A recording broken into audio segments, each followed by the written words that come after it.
Hello, everyone. Today's article is titled Texas Rebuilds After Deadly Floods. It tells the story of a devastating natural disaster and the power of everyday people who responded. Over 100 people, including many children, lost their lives in Central Texas. But amid the tragedy, volunteers stepped up in extraordinary ways. Let's pause for a moment before we move into the article. Before we examine what happened, it helps to consider a larger theme that gives us context. This will guide how we understand the story that follows. This brings us to the theme of ordinary people stepping up in moments of crisis. When disasters strike, we often look to experts or government agencies. But in many cases, it's neighbors, volunteers, even people like a pregnant woman who respond first. Stories like these challenge our ideas of heroism and show the quiet strength in community. What makes stories like Ilda Mendoza's, Who Helped While Pregnant, so impactful to readers? Stories like Ilda Mendoza's are powerful because they show courage without spotlight or reward. In the middle of tragedy, she chose to act not as a professional but as a neighbor. Her pregnancy adds depth. She wasn't just risking her safety, but that of her unborn child. This makes her choice feel both deeply human and deeply heroic. It's these quiet, unglamorous moments, muddy boots, dangerous waters, and heartbreak that reveal the true meaning of service. Readers feel connected to Ilda not because she's famous, but because she's relatable. She reminds us that you don't need to be trained or strong to help, you just need to care. That message resonates far beyond Texas and across cultures, including South Korea, where community response is also a point of national pride. Now, to understand this article better, we need to familiarize ourselves with key vocabulary. We'll go over 3 important expressions, learn their meanings, and see them in action with example sentences. Let's start with decimated. It means to severely damage or destroy a large part of something. In the article, the floods decimated homes and entire communities.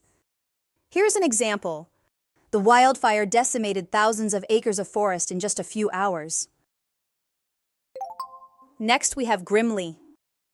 This adverb means in a very serious, dark, or sad way, especially when facing something unpleasant. In the article, a volunteer said, "It's recovery, not rescue," grimly, recognizing the tragedy. Here's an example.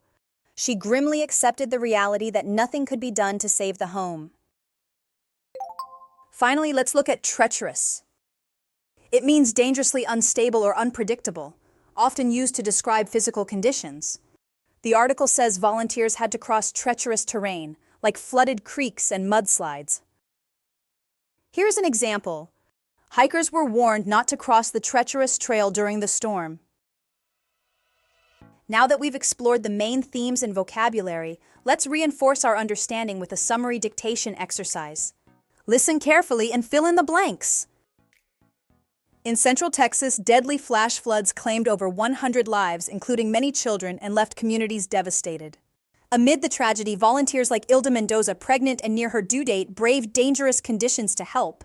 Rescue teams and support poured in, including trained dogs from New York. The disaster drew attention in South Korea, where many resonated with the strong volunteer response and the power of ordinary people in times of crisis.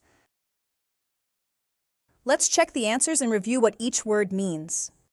The first answer is flash floods. It refers to sudden, intense floods that happen quickly after heavy rainfall, often without warning. The second answer is devastated. This means severely damaged or destroyed, often used to describe places or communities after a disaster. The third answer is poured in. This phrase means arriving in large amounts or numbers, often quickly and with urgency, like help or donations. The fourth answer is resonated. It means something deeply connected or emotionally impacted people, often across distance or culture. The fifth answer is ordinary. It describes people who are not celebrities or professionals, but who still do meaningful things in everyday life. Great work today. We explored how devastating floods in Texas revealed the quiet bravery of ordinary people. From muddy roads to emotional loss, volunteers showed what it means to act with heart. Now here's your reflection question. Would you ever consider training as a search and rescue volunteer or supporting a disaster relief team? Why or why not? We'll explore your answers next time. Until then, stay safe and stay ready to help.